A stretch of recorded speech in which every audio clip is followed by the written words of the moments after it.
बिस्मिल्लाहिर्रहमानिर्रहीम अस्सलाम वालेकुम dear students. So welcome back to biology class. So आज का हमारा टॉपिक है फीडबैक मैकेनिज़्म। बहुत इंपॉर्टेंट ये लॉन्ग क्वेश्चन है। तकरीबन हर साल तमाम बोर्ड्स के जो आपके पेपर फाइनल है वहाँ पर पूछा जाता है। तो सबसे पहले देखते हैं कि फीडबैक मैकेनिज़्म क्या है। When a product is controlled by its own production it is called feedback mechanism. Simple सी बात कि जब प्रोडक्ट ही प्रोडक्शन को कंट्रोल करे, जब प्रोडक्ट ही किसी प्रोडक्शन को कंट्रोल करे, उसको हम फीडबैक मैकेनिज़्म कहते हैं। आमतौर पर सबसे पहले यहाँ पे हम देख लेते हैं, यहाँ पे समझने की कोशिश करते हैं।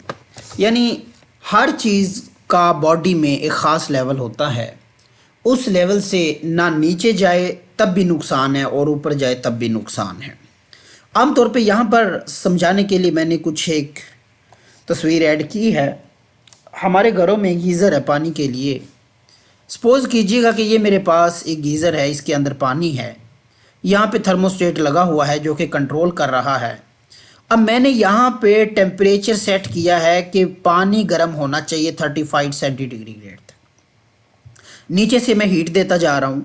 अब हीट देता जा रहा हूँ, जैसे ही हीट देता जा रहा हूँ तो होगा क्या कि पानी आपका जो है वो जब 35 पे पहुँचेगा तो खुद ब खुद वहाँ पे जाके स्टॉप हो जाएगा। क्यों? वहाँ पे कंट्रोल सेंटर है, वो कंट्रोल सेंटर क्या करेगा, कट ऑफ कर देगा इस हीट के कनेक्शन को खुद ब खुद, और पानी आपका 35 तक हो जाएगा गर्म।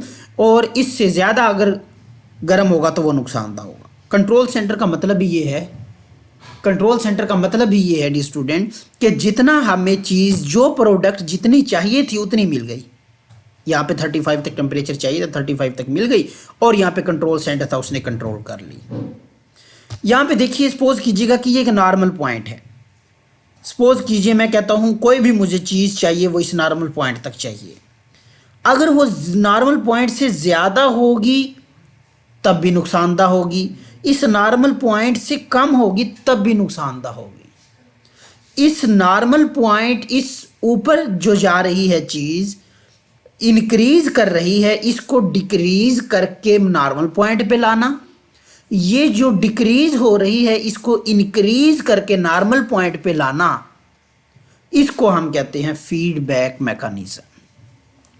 अब फीडबैक मैकेनिज्म आमतौर पे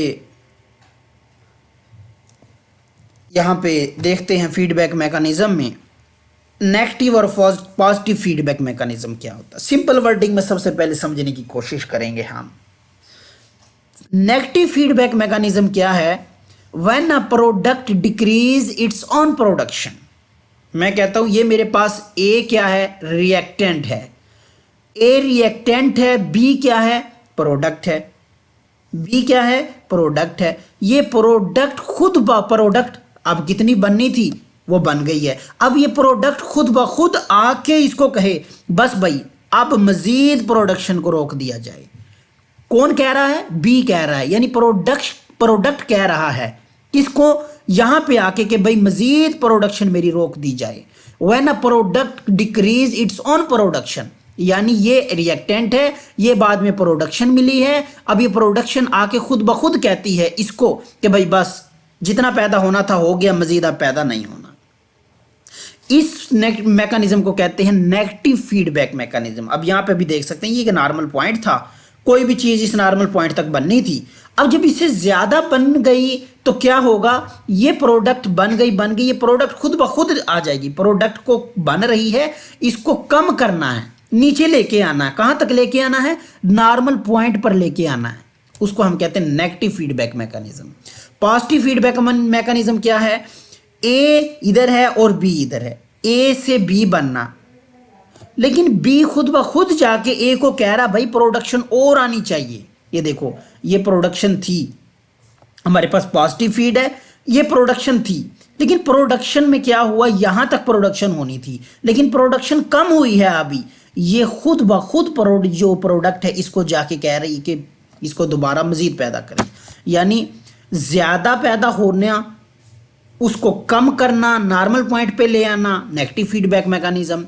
कम पैदा होना हो रहा है, उसको ज़्यादा करके नॉर्मल पॉइंट पे लेके आ जाना, इसको पॉजिटिव फीडबैक मैकेनिज्म कहते हैं। सादा सी एग्जांपल आपकी बुक में शेयर की गई है, बुक वाली एग्जांपल बाद में शेयर करूंगा, पहले मैं आपको वैसे कॉन्सेप्ट दे लूं कि नेगेटिव फीडबैक मैकेनिज्म क्या होता है। आमतौर पे होगा क्या कि हमें सर्दी लग रही है, सर्दी जब लगती है तो हम और बहुत सारे तरीके अपनाते हैं, जर्सी पहन लेते हैं, हीटर के पास बैठ जाते हैं, पानी गर्म पी लेते हैं, गर्म चीज़ों का इस्तेमाल कर लेते हैं। लेकिन इस सर्दी को कंट्रोल करने के लिए हमारी बॉडी में भी एक ख़ास सिस्टम अल्लाह ताला ने रखा है, फीडबैक मैकेनिज्म।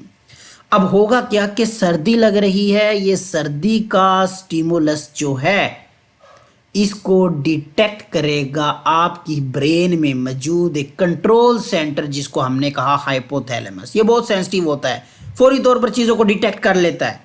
अब इसने डिटेक्ट किया कि स्टिमुलस सर्दी का आया, कि सर्दी लग रही है इस बॉडी को, तो ये हाइपोथैलेमस क्या करेगा, फौरी तौर पर एक थायराइड रिलीजिंग हार्मोन पैदा करेगा, थायराइड मैसेज देगा। वो कौन सा मैसेज होगा, थायराइड रिलीजिंग हार्मोन। ये थायराइड रिलीजिंग हार्मोन क्या करेगा, पिट्यूटरी ग्लैंड पे जाके एक्ट करेगा, इसके ऊपर एक्ट कर रहा है।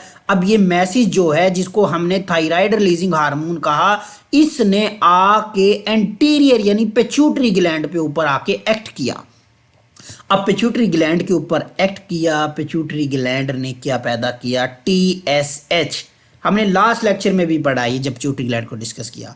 अब पिट्यूटरी ग्लैंड पैदा करेगा एक हार्मोन जिसको हम कहते हैं थायराइड स्टिमुलेटिंग हार्मोन। अब thyroid stimulating hormone thyroid gland के ऊपर आके एक्ट करेगा, थायराइड ग्लैंड को जगाएगा, भाई जाग जाओ, अपना काम करो। अब थायराइड ग्लैंड का काम क्या है, ब्लड में थायरॉक्सिन पैदा करना। अब thyroid stimulating hormone thyroid gland के ऊपर एक्ट करेगा, थायराइड ग्लैंड को स्टिमुलेट करेगा। अब ये थायराइड ग्लैंड यहाँ पे मौजूद है, इस थायराइड ग्लैंड के ऊपर ये आके एक्ट करेगा, थायराइड ग्लैंड अपनी प्रोडक्शन देगा, जिसको हम कहेंगे थायरॉक्सिन। थायरॉक्सिन हमारे ब्लड का हिस्सा बन जाएगा, जिससे क्या होगा, मेटाबॉलिज्म फास्ट हो जाएगी, हार्ट रेट बढ़ जाएगा और हमें गर्मी लगना शुरू हो जाएगी। अब तो ये तो नहीं होगा अभी गर्मी लग रही है बस बनता ही रहेगा, गर्म होते जाएंगे, नहीं। अब गर्मी लगना शुरू हो गई है, मीन्स कि जो सर्दी लग रही थी वो ख़त्म हो गई है। थायरॉक्सिन जितना बनना था वो बन गया है। अब थायरॉक्सिन खुद जाएगा यहाँ पे और इस हाइपोथैलेमस को कहेगा, ब्लड के थ्रू जाएगा थायरॉक्सिन यहाँ पर, और इस हाइपोथैलेमस के कहेगा बस भाई मज़ीद प्रोडक्शन को रोक दो। अब यहाँ पे भी देखें, प्रोडक्ट क्या कर रहा है, कंट्रोल कर रहा है। ये प्रोडक्ट थायरॉक्सिन है, कंट्रोल कर रहा है इट्स ओन प्रोडक्शन, अपनी प्रोडक्शन को खुद ही कंट्रोल कर रहा है। ये थायरॉक्सिन जाके खुद इसको कह रहा है कि भाई मजीद प्रोडक्शन को आप रोक दें। ये negative feedback mechanism long question में आए तो आप इसको ऐसे भी लिख सकते हैं। अब आपकी बुक ने भी कुछ पॉइंट डिस्कस किया, आपकी बुक वाला भी डिस्कस करते हैं। आपकी बुक कहते हैं कि in negative feedback mechanism the output of process decrease और इनहिबिट, रुक जाता है। This mechanism work return a condition toward a normal value, normal value की तरफ लेके आना है, ठीक है। यानी ज़्यादा हो रहा है या कम होगा उसको हमने नॉर्मल वैल्यू की तरफ, लेकिन for example when blood glucose concentration rise, blood में ग्लूकोज का लेवल बढ़ जाता है, ग्लूकोज का लेवल बढ़ जाएगा, पैंक्रियाज सिक्रीट क्या करेगा, इंसुलिन। अब इंसुलिन पैदा करना शुरू कर देगा, इंसुलिन पैदा होगी, इंसुलिन क्या करेगी, it decrease the blood glucose concentration, glucose की कंसंट्रेशन क्या हो जाएगी, खुद ब खुद कम हो जाएगी, यानी दोनों बैलेंस आ जाएंगे। Decline the blood glucose concentration the normal set point inhibit the secretion insulin, यानी देने के बाद ये है ग्लूकोज का लेवल जैसे ही बढ़ना शुरू हो जाता है, पैंक्रियाज इंसुलिन प्रोडक्शन शुरू कर देता है। अब हमने जब डायबिटीज़ मेलिटस शुगर को पढ़ा था तो वहाँ पर भी तो हमने एक बात डिस्कस की थी कि आमतौर पे क्या होता है डियर स्टूडेंट्स, कि ग्लूकोज का लेवल जब बढ़ना शुरू हो जाता है तो पैंक्रियाज क्या करता है, वो अपनी इंसुलिन बनाना शुरू कर देता है। इंसुलिन बनाना शुरू करेगा तो दोनों बराबर आ जाएंगे। लेकिन शुगर के मरीज में ये होगा कि ग्लूकोज लेवल तो बढ़ता जा रहा है, पैंक्रियाज ने इंसुलिन बनानी थी वो इंसुलिन बना ही नहीं पा रहा, जिसकी वजह से हमने कहा था शुगर हो जाता है। So next is similarly when blood glucose concentration down, below the normal pancreas secrete glucagon. अब क्या होगा, मैंने कहा था कि पैंक्रियाज में अगर ग्लूकोज का लेवल कम हो जाए तो पैंक्रियाज एक हार्मोन रिलीज करेगा जिसको हम कहेंगे ग्लूकागोन, यानी ग्लूकोज बनाएगा वो hormone. It rise the blood glucose concentration. In this case the rise in the blood glucose concentration normal set point inhibit the secretion of glucagon, यानी दोनों एक दूसरे के एंटी काम कर रहे हैं। यानी वही बात कि अगर ग्लूकोज का लेवल बढ़ा तो क्या होगा, ग्लूकोज का लेवल बढ़ गया तो पैंक्रियाज इंसुलिन बनाना शुरू कर देगा।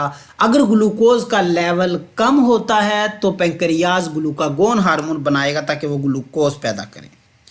So in the other hand, blood glucose concentration output control the process, the secretion of insulin and glucagon. ये हमारे पास नेगेटिव फीडबैक मैकेनिज्म है जिसमें क्या हो रहा है, हम कंट्रोल कर रहे हैं, कोई भी चीज़ बढ़ रही है तो उसको हम उसका नॉर्मल पॉइंट तक लेके आ रहे हैं। इसी तरह से पॉजिटिव फीडबैक मैकेनिज्म है, in this the change resulting from a process increase the rate of process.